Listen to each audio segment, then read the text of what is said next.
are going to bring them in as we intertwine also the ceremony we are going to have, the sacrament we are about to give it, the sacrament of baptism. And many of you say, how can death and life in baptism? What are we going to do here?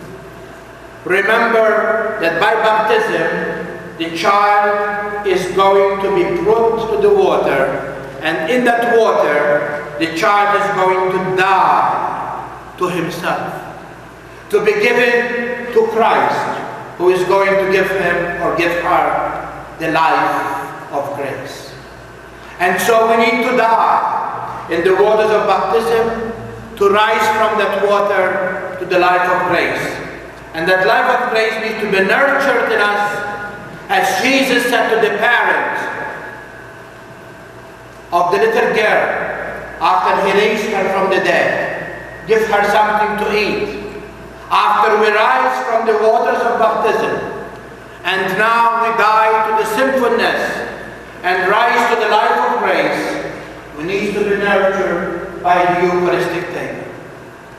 And even after we grow, and the baptismal vows, because of our ego and pride, of our personal sin, we again find ourselves in the depths of sin. Our soul is dead because the grace of God has been taken away. We return to the sacrament of penance. And there in the sacrament of penance, we die to our sinfulness, to rise, to become again part of the community, who their objective, as we sang in that Gloria, is to give thanks, to adore, and participate from the Lamb of God. My dear parents, today you are here to present your twins, Alex and Abigail, for this great sacrament of baptism. Baptism is nothing but the renewal of your faith. You are asking us, as we said in the beginning, as you told me in the beginning of this Mass, that you want to pass your faith to these children. That faith that we as a church is going to take it for granted, that you are living. Because we'll be very, very, as we say, unconscious to pass on a lifestyle over these children when you parents are not living it. And that's why the church today believes in the catechesis, believes in the teaching and really uplifting the parents and all of us, that before we approach the sacrament, we need to know what we are receiving. So that as we immerse in the teaching and open our heart with faith, we can receive the sacrament, which is going to make an effect in us. Number one, by the sacrament of baptism, we become free from original sin. We become children of the Eternal Father, members of the Church, and open for us the privilege to receive the other sacrament. And so the first question, the first amendment I say to you parents is, make sure you live what you are about to hand on or to pass on to the children. You cannot tell me that I do, and then the lifestyle that the children are going to be exposed to in that domestic church, which is your family, is going to be contrary of your faith. These children are looking up to you because you are, by right, the first teachers of these children.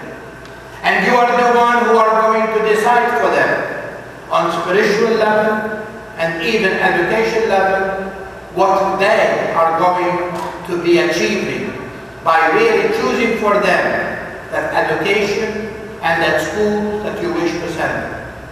You are the one that by your word and example, you are going to set the tone for these children to look up to what you yourself are living, and your godparent that you select has been accepted to be, as we say, the sponsors. Those people who sponsor them in the faith, that faith that these children are going to look up to them for example. And so today, more than yesterday, I ask you to live your faith. That Christ will be the center of your home by celebrating your wedding vows, by loving each other and show and express that love in front of the children get to know what love is all about. As St. Paul said, not only to express love in words, but to express it in a very special way in faith and the knowledge of our Lord Jesus Christ. You are the one who are going to be the ones who are going to lead these young children in that virtue of faith. And so strengthen your faith. There are going to be days in your life that sometimes the tempter is going to come to you and tell you what good it is that you have faith in God. Look at the crosses you are bearing. Look at the hardship you are going through. And you have the temptation to let go of that Sunday Mass, to let go of that prayer together, to let go of that really God center of your very family. And so today, together with your sponsors who are going to help you to achieve the goal, and I hope that they will do with them, with these children, to the course of their lives, we ask God to bless you, to give you the courage you need, to be aware that the crosses of life are not going to be strange to your family. But with that in mind, you are going to ask God to strengthen you in a very special way, to live what you are asked to be, good parents. So tomorrow you will always rejoice over the abundance of graces that have been given to you, and you pass on to your family and to your children.